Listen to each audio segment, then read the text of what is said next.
জয় শ্রীকৃষ্ণ। রাধে রাধে। বন্ধুরা, আজকের এই ভিডিওটিতে একটি গুরুত্বপূর্ণ বিষয় নিয়ে আপনাদের সঙ্গে আলোচনা করব। সেটি হচ্ছে স্নান। প্রতিদিনের স্নানের গুরুত্ব সম্পর্কে আমরা সকলেই জানি, কিন্তু সেই স্নান কখন করতে হবে তার গুরুত্ব সম্পর্কে আমরা কতটুকুই বা জানি। বন্ধুরা, আমাদের শাস্ত্রে স্নানের নির্দিষ্ট সময়ের কথা বলা হয়েছে। এই সময়ের মধ্যে স্নান করলে আসলে কি হয় তা আজ এই ভিডিওর মাধ্যমে আপনাদের সামনে উপস্থাপন করব। আশা করি শ্রোতা বন্ধুরা, এই ভিডিওটি আপনাদের জীবন পরিবর্তনের জন্য এক গুরুত্বপূর্ণ ভূমিকা পালন করবে। তাই ভিডিওটি সম্পূর্ণ মনোযোগ সহকারে দেখুন। দেখার পর যদি কোনো প্রশ্ন বা মতামত থাকে তাহলে নিচের কমেন্ট বক্সে অবশ্যই জানাবেন।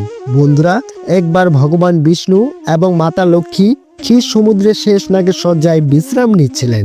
তখন বিনতার পুত্র গরু সেই স্থানে এসে ভগবান বিষ্ণু ও মাতা লক্ষ্মীকে জিজ্ঞাসা করলেন, হে ভগবান, আমি পুরো পৃথিবী ভ্রমণ করে এসেছি। সেখানে দেখলাম পৃথিবীতে অনেক মানুষ প্রতিদিন স্নান করেন, কিন্তু তবুও তারা দুঃখী থাকেন। তাদের এই দুঃখের কারণ কি প্রভু? আপনি কি আমাকে এই বিষয়টি বলতে পারেন? স্নান করার সর্বোত্তম উপায় কি? কখন এবং কিভাবে স্নান করা উচিত? স্নান করার সময় কোন মন্ত্র উচ্চারণ করা উচিত? আমার মনে এইসব প্রশ্নগুলির উত্তর জানার ইচ্ছা তৈরি হয়েছে। এরপর গুরুদেব মা লক্ষ্মীকেও জিজ্ঞাসা করলেন, হে মাতা, আমি এটাও লক্ষ্য করেছি যে নারীরা প্রতিদিন স্নান করে তোমার পূজা করে, তবুও তুমি তাদের বাড়িতে থাকো না। এটার কারণ কি? গুরুজি এই প্রশ্ন করলে উত্তরে ভগবান বিষ্ণু বললেন, হে পক্ষীরাজ, আপনি সঠিক প্রশ্ন জিজ্ঞাসা করেছেন। স্নান করা খুবই গুরুত্বপূর্ণ। স্নান করলে আমাদের শরীর ও মন শুদ্ধ হয়। স্নান করলে শরীর পবিত্র হয় এবং মানুষ পূজা পাঠ করার জন্য যোগ্য হয়ে ওঠে। সেজন্যই প্রতিদিন স্নান করা উচিত। আপনার সমস্ত প্রশ্নের উত্তর দেওয়ার আগে আমি আপনাকে একটি পবিত্র কাহিনী বলছি। আপনি মনোযোগ সহকারে তা শুনুন। এই কাহিনীটিতে আপনি আপনার সমস্ত প্রশ্নের উত্তর পাবেন। এই কথা বলে ভগবান বিষ্ণু গুরুজির কাছে স্নানের ব্যাখ্যা বর্ণনা করলেন। তিনি একটি কাহিনী বর্ণনা করলেন যা সমস্ত মানুষের মনোযোগ সহকারে শোনা উচিত। শুধু এই কাহিনীটি শুনলেই একজন মানুষ শত শত তীর্থস্থানের পূর্ণ ফল লাভ করতে পারে। সেই জন্যই আপনারা সবাই এই কাহিনীটি সম্পূর্ণ শ্রবণ করবেন, কারণ অর্ধ বা অসম্পূর্ণ জ্ঞানই মানুষের বিপদ আসার মূল কারণ। ভগবান বিষ্ণু বললেন, হে পক্ষীরাজ, অনেকদিন আগের কথা। মধ্যদেশের একটি সুন্দর শহর ছিল। সেখানে এক ধনী রামু থাকতেন। তার 3 জন কন্যা ছিল। রামু তার মেয়েদের কখনো কোনো কিছুর অভাব হতে দেননি। তিনি তাদের পরম মমতায় প্রতিপালন করেছেন। তার মেয়েরা ছিল খুবই সুন্দরী এবং চঞ্চল প্রকৃতির। সেই রামু তার কন্যাদের সব কিছু দিয়েছিলেন, কিন্তু তিনি শুধুমাত্র একটি ভুল করেছিলেন, যে তার কন্যাদের শাস্ত্র জ্ঞান দেননি। তাই জীবনের সব কিছু পেয়েও তার মেয়েদের জীবন ছিল অসম্পূর্ণ। অর্থ সম্পত্তি সৌন্দর্য থাকা সত্ত্বেও প্রতিটি মহিলার যা থাকা উচিত ছিল তার মেয়েদের মধ্যে তা ছিল না। তারপর যখন তার 3 মেয়ে প্রাপ্তবয়স্ক হয়ে গেল, রামু 3 মেয়েকেই ভালো সংসারে বিয়ে দিয়ে দিলেন। 3 জনেরই স্বামী ছিলেন বড় ব্যবসায়ী এবং তারা সবাই রাজপ্রাসাদে থাকতেন। বিয়ের পর সব আচার অনুষ্ঠান সম্পূর্ণ হয়।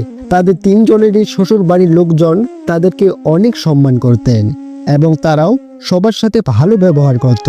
তারা 3 জনই তাদের শ্বশুর বাড়িতে সুখে সংসার করতে লাগলো। কিন্তু তারা 3 জনই সকালে দেরি করে ঘুম থেকে উঠতেন, দেরিতে স্নান করতেন, স্নান না করেই খাবার খেতেন এবং খুব কমই পূজা পাঠ করতেন। তার শাশুড়ি তাকে অনেকবার বাধা দিলেও তারা তার উপদেশ না শুনে নিজের মতো কাজ করতে থাকে। কিন্তু সময় যত বাড়তে থাকে ততই সমস্যা ওই 3 মেয়ের শ্বশুর বাড়িতে বাড়তে থাকে। 3 স্বামী ব্যবসায় আর্থিক ক্ষতির সম্মুখীন হতে শুরু করে এবং ধীরে ধীরে তাদের পুরো ব্যবসায় সম্পূর্ণভাবে ডুবে যায়।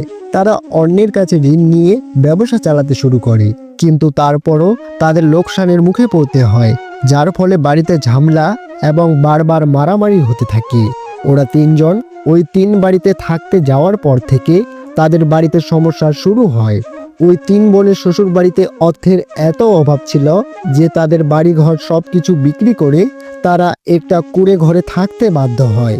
কিন্তু ওই 3 বোন কুঁড়ে ঘরে থাকতে একদম পছন্দ করতো না। সে কারণে তারা শ্বশুর বাড়ি ছেড়ে বাবার বাড়িতে ফিরে যায়, বাবার সাথে থাকতে শুরু করে। বাবার বাড়িতে এসেও তারা 3 জনই দেরি করে ঘুম থেকে উঠে, দেরিতে স্নান করে এবং স্নান না করেই খেতেন।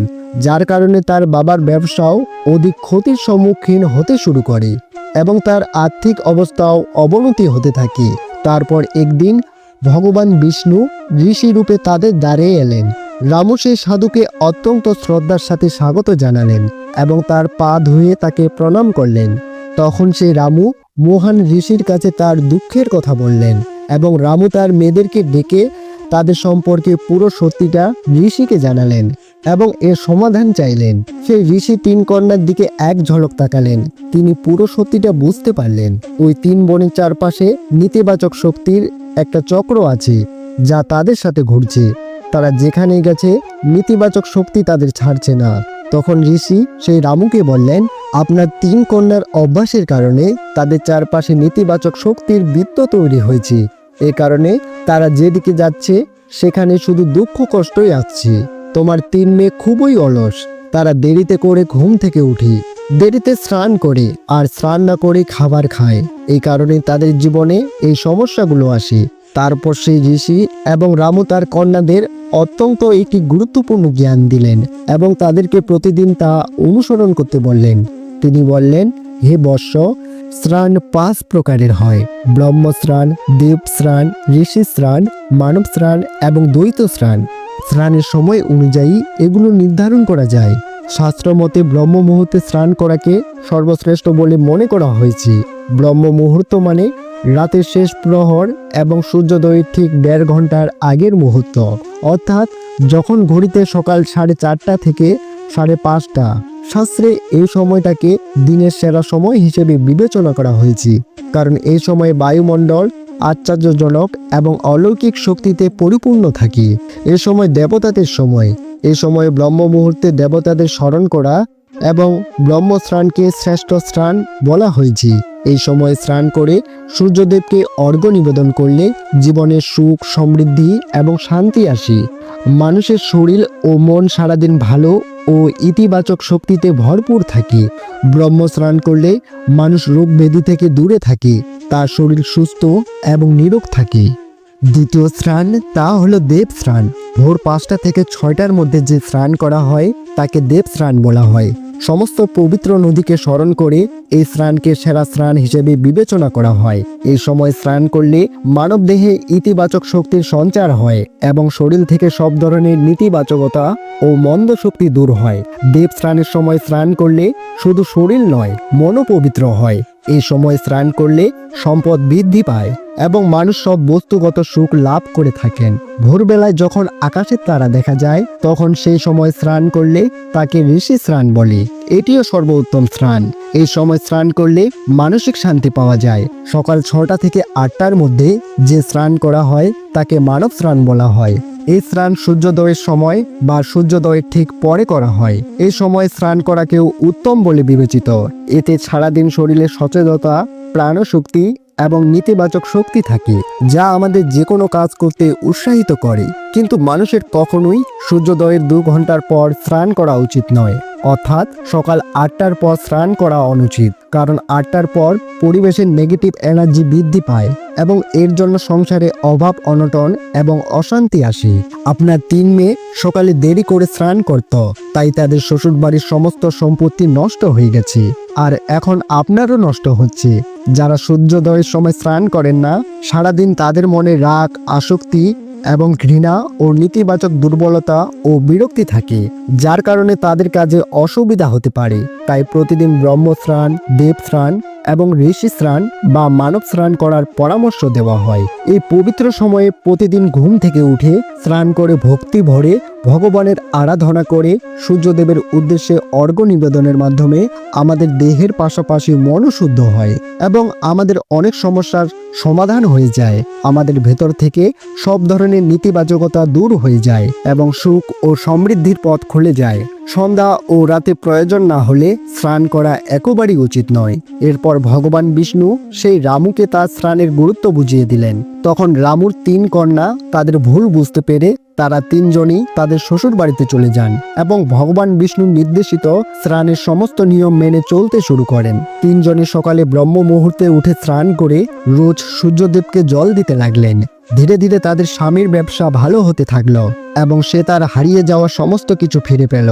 এবং 3 বোন তাদের শ্বশুর বাড়িতে সুখে শান্তিতে থাকতে শুরু করলো। প্রিয় শ্রোতা বন্ধুরা, আমাদের জীবনে স্নানের অনেক গুরুত্ব রয়েছে, তাই প্রতিদিন চেষ্টা করুন সকাল 8টার আগে স্নান করে নিতে। সকাল 8টার পর স্নান করা অশুভ। আশা করি এই গুরুত্বপূর্ণ বিষয়টি জানতে পেরে আপনাদের ভালো লেগেছে।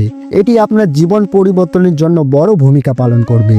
যদি আপনাদের ভিডিওটি ভালো লেগে থাকে তাহলে একটি লাইক করতে ভুলবেন না, তার সাথে কমেন্ট সেকশনে জয় শ্রীকৃষ্ণ লিখে জানাতে ভুলবেন না। সকলে ভালো থাকুন, সুস্থ থাকুন। পরম করুণাময় ভগবান আপনার মঙ্গল করুক। জয় শ্রীকৃষ্ণ। রাধে রাধে।